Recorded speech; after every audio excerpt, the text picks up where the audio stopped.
So here we are, Brian Terrell, longtime activist in the state and in the country and in the world.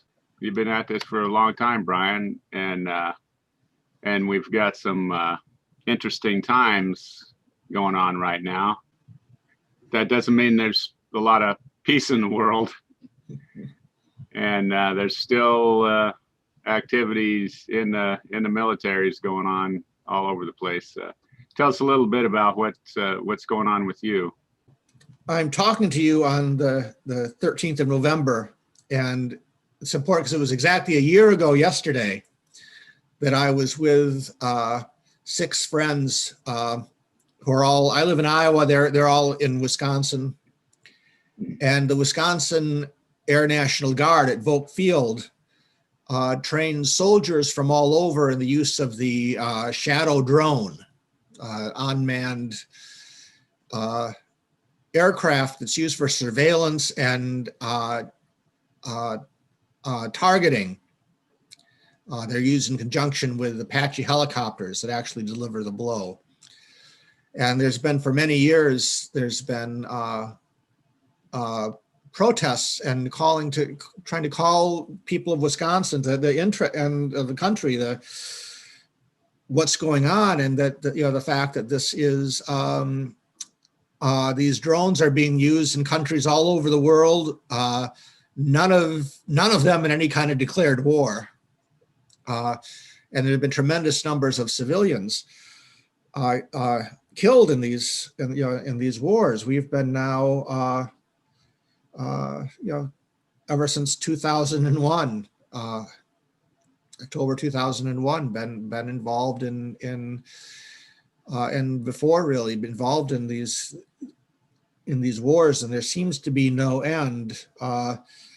Even this election, for all that was riding on it, whether this war continues or not was not an issue. We have to go beyond electoral politics if we're going to address this especially at this point in history. So we, a year ago, 7 of us wore black and some of us carried limp rag dolls, and some of us carried photographs of children who've been killed in these drone wars. And we processed onto this space. We were arrested and taken to the police station, charged with trespass, and released. Now, we had a trial originally scheduled for, can't remember the original date, but then it was rescheduled to the end of July. I believe it was last spring we were to go to court, some 6 months late after the event. And we made a motion to change the date because of the COVID situation at that time, and the judge granted it, which we expected and was only reasonable. And so when it came around again that we were to, our trial was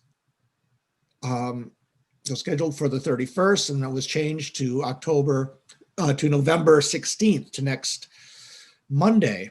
And so we made another motion to see if we could get it changed, and expected that to happen. And we're kind of taken aback by a letter that we got back from the judge.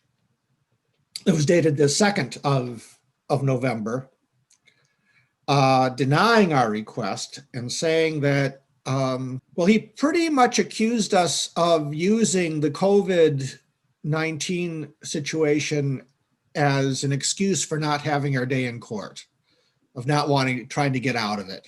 I would need to be on a train, on a bus, be traveling for 1 or 2 days. I would be with strangers. The California Zephyr starts in Emeryville, California, and people getting on and off the train all the way. I would have, depending on how late it is, I might have to stay the night in the station in Chicago, and take a bus to Madison, and then Mouston's another hour and a half or 2 hours away. My presence would be putting, my co-defendants are mostly older than I am, some in their 70s and 80s.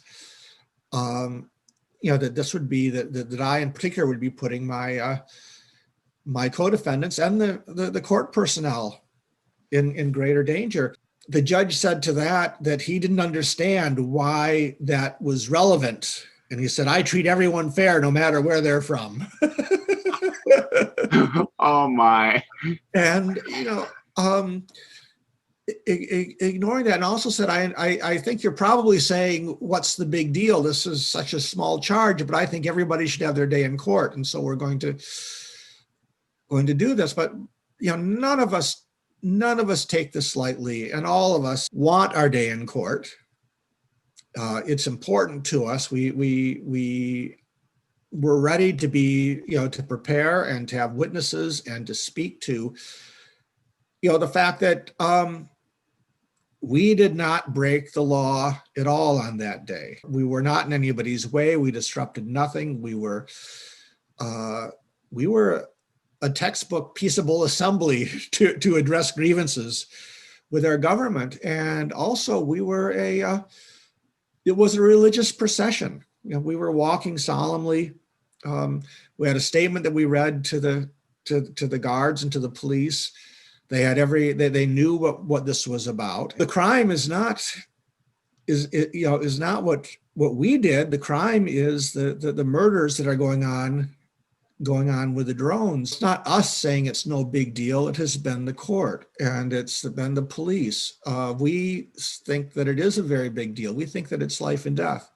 Have a good defense, and we want to, and we want to offer it, but we want to do it safely. And I think what I'm seeing from the judge is the same disregard for public safety. If we're really concerned for the common good and concerned for our neighbors, concerned about being good citizens, those of us who are Christians being good Christians, or being good Jews or good Muslims, being good atheists, being ethical people, we are going to be at odds with what's been called law and order.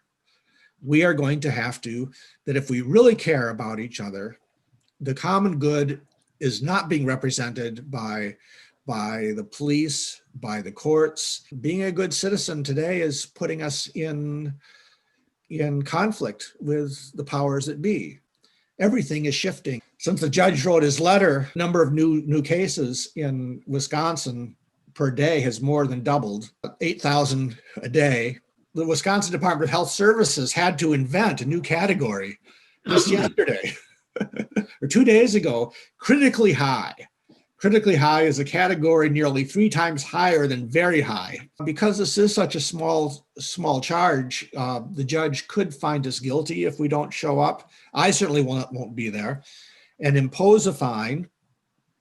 I have previously not paid fines from that court, and have gone to jail for 5 days for not paying the fine, and I'm open for that happening again. Or the judge could dismiss it. The 7 of us are in agreement that if we don't get a trial in this case, we're going to go back to Volk Field and we are going to risk arrest again, and we will get another date on the docket. That's how much we think that's how much we don't want to miss this court date. We will go to court in Mouston, Wisconsin, whether it's on this case, or whether it's for contempt for not showing up for this case, or whether we need to go back to the base and start the process all over again when it's safe enough for us to travel. We are not trying to evade our responsibilities. I think the evasion is on the part of the courts and not on ours. I think the judge, by ordering us to appear next Monday, is asking us to do something that is irresponsible and reckless. Yeah. Especially in my case, having to travel so far. But supposedly, the courts are there to preserve public order and public safety. And in this case, the judge has made an order which is going to further imperil the public safety. I'll go back later, and if I go to court, if I get charged with contempt and put in jail, I'll go to jail. I'm not evading it. If the judge thinks he's going to make this go away, that's a mistake as well. None of us want to get lost in that there are people dying in Afghanistan and in Sudan and in Syria over this. The issue is not just us, and there are people dying in Wisconsin of the COVID. We're trying to be responsible for both. We're trying to claim responsibility that those people are being killed in our names with weapons being paid for by our tax money and by actions being taken by our neighbors. We have a responsibility. We also have a responsibility to a pandemic that is, even as we're speaking, is exponentially spinning out of control. We're all responsible for these things. The police and the courts are not helpful in either of these. United States citizens, if we want to be responsible, if we want to do the right thing, we can't be looking at the so-called law and order. We need to be more creative than that. We're not going to be able to buck this without taking some personal risk. And what we're risking is really quite small. It's choosing life.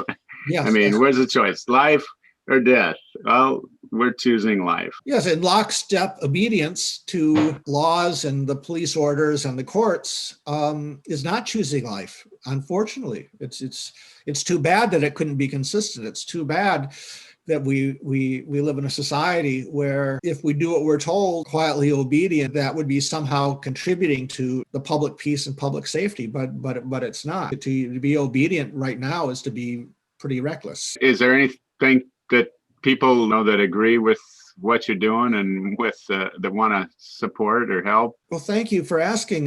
Everybody's got to figure that themselves.